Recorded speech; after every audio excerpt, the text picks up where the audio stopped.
In previous videos we've shown how you can define a template at the form level and then override the template for individual fields. So in this form over here we defined a template at the form level so that the first name, last name and city field are all using the system template, and then for the state field we overrode that and defined our own template.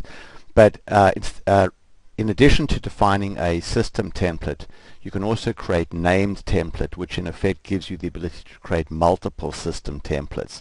So let's go back to design mode and see how that's done. So we'll go back into the form view control here, and now on the form properties tab we'll scroll down to named templates, and let's go ahead now and create a named template. So we'll create our first template.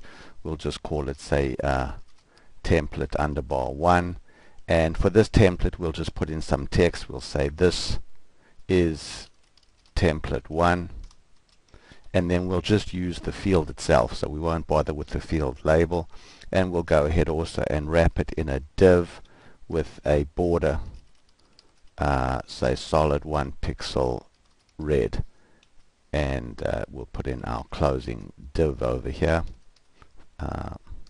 slash div.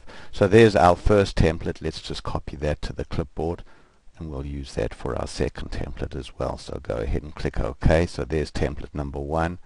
Add another template. So there's template 2 now. We'll paste this in, and we'll just say this is template number 2 over there, and we'll change this from red to green. So now we've defined 2 templates. There's no limit to the number of templates that you can use. And then when we go now to the form layout, let's go to the first field here and define its template. But rather than coding the template from scratch, we'll just go here now and insert name template number 1. So there's template number 1. That's going to be used for first name. Then we'll go over here to last name, and for last name we'll use template number 2. So first name is using template 1 and last name is using template 2.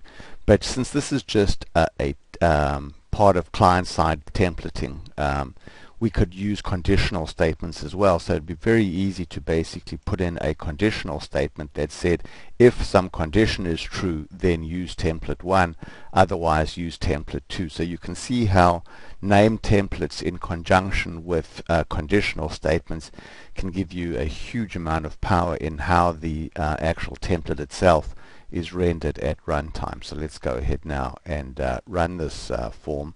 So go there now and click on the field. So you can see there's template 1 for the first name field, and there's template 2 for the last name field.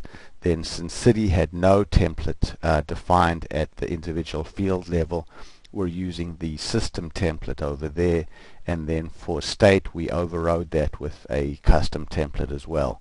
So in this example we've shown how named templates can be used very effectively to create a whole system of name templates that get applied to certain classes of fields very easily. Thanks very much for watching.